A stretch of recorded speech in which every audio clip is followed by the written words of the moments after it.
Namaste. Pregnancy, stress, and a racing heart.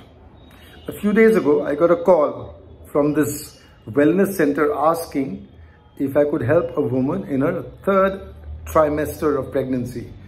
She was very stressed. Obviously, I agreed and went to meet the lady at the appointed place and hour.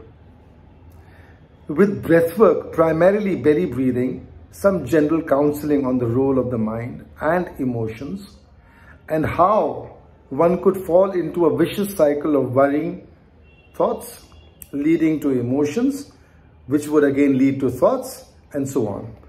One could easily be overwhelmed because of this cycle.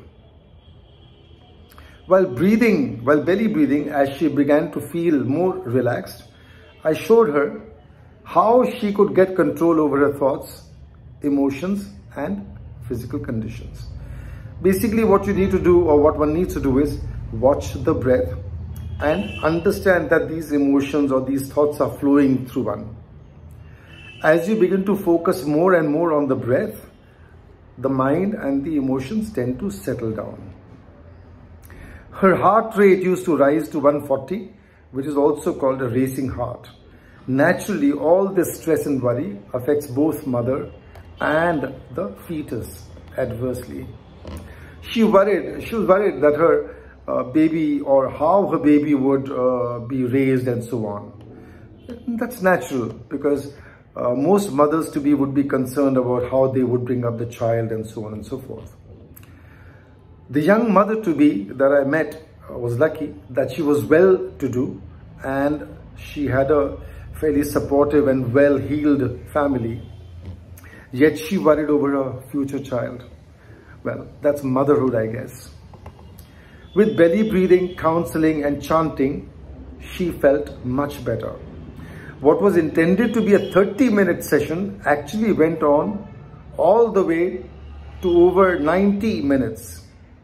But the good thing was, as she was doing the chanting, she went into a meditative state, and she actually stayed there for close to 45 minutes, which is good. She seemed to be connecting very deeply with her little baby in her belly, and she would touch the baby, from move her arms or hands over her belly and so on, almost as if she was communicating with the belly, with the baby. So a mother's thoughts and feelings have a deep and lasting effect on the fetus inside. If a mother is happy, positive, etc., it will impact the child accordingly. Similarly, if the mother is negative and worried and so on and so forth, that too will have an adverse impact on the baby.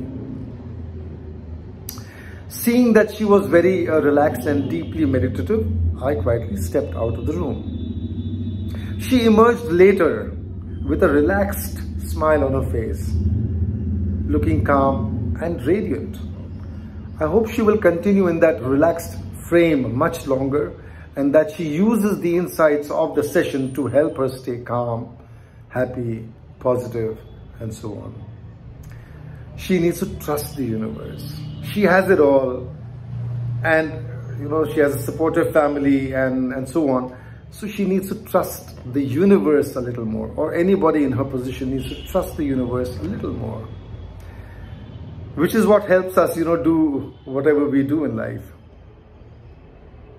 It will help her baby to imbibe these qualities and skills, and it will be programmed in a sense and prepared for a rewarding life experience as it emerges from within in the next few months.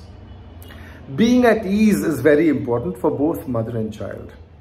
I trust the young mother-to-be's racing heart will trouble neither her baby nor herself anymore. All one needs to do is take a different approach, attitude towards things like this. Pregnancy is a tough situation, it's a tough time, and all kinds of stuff happens with a mother. So a little bit of counseling, a little bit of chanting, belly breathing, etc. can do wonders. Thank you. Namaste.